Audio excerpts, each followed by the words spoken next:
Welcome back. இது என்னோட accounts exam முடிச்சுட்டு நான் வீட்டுக்கு வந்து எடுத்த vlog தான். ஆக்சுவலாக ஒன் ஆஃப் த வேர்ஸ்டஸ்ட் டேஸ்ன்னு நான் சொல்லுவேங்க. ஏன்னா அக்கௌண்ட்ஸ் எக்ஸாம் ப்ரிப்பேர் பண்ணும்பொழுதும் வந்து பீரியட்ஸ் ஆகி ரொம்ப டயர்டாக இருந்துச்சு உடம்பு.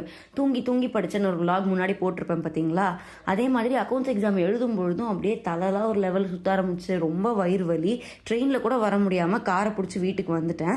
வீட்டுக்கு வரும்பொழுதே வர வழியில் பிளட் டெஸ்ட்டும் கொடுத்துட்டு வந்துட்டேன். ஏன்னா வந்து டாக்டர் ஃபஸ்ட்டு பிளட் டெஸ்ட் தான் எடுக்க சொல்லியிருந்தாங்க. ஸோ அதுக்கப்புறம் வந்து ஹெல்த்தியாக தான் சாப்பிடணும் அப்படின்னு சொன்னதுனால கொஞ்சம் ஸ்ட்ராபெரிஸ் வந்து எடுத்துக்கிட்டேன். ஆக்சுவலி ஸ்பீக்கிங் இந்த அக்கௌண்ட்ஸ் எக்ஸாம் கொஸ்டின் பேப்பர் ரொம்பவுமே ஈஸியாக தான் இருந்துச்சு. ப்ரிப்பேர் மட்டும் பண்ணியிருந்தேன்னா எந்த மிஸ்டேக்கும் இல்லாமல் கண்டிப்பாக 25க்கு 20 hours எடுத்துருக்கலாம். பட் நான் வந்து ஒன்றுமே ப்ரிப்பேர் பண்ணாமல் சும்மா கிளாஸில் கவனிச்சதை வச்சு எழுதி கோளாறு பண்ணி வச்சுருக்கேன். சரி போனது போகட்டும் அப்படின்னு சொல்லிட்டு கொஞ்சம் காஃபியும் பன்னீரும் வந்து டோஸ்ட் பண்ணி சாப்பிட்ருந்தேன்.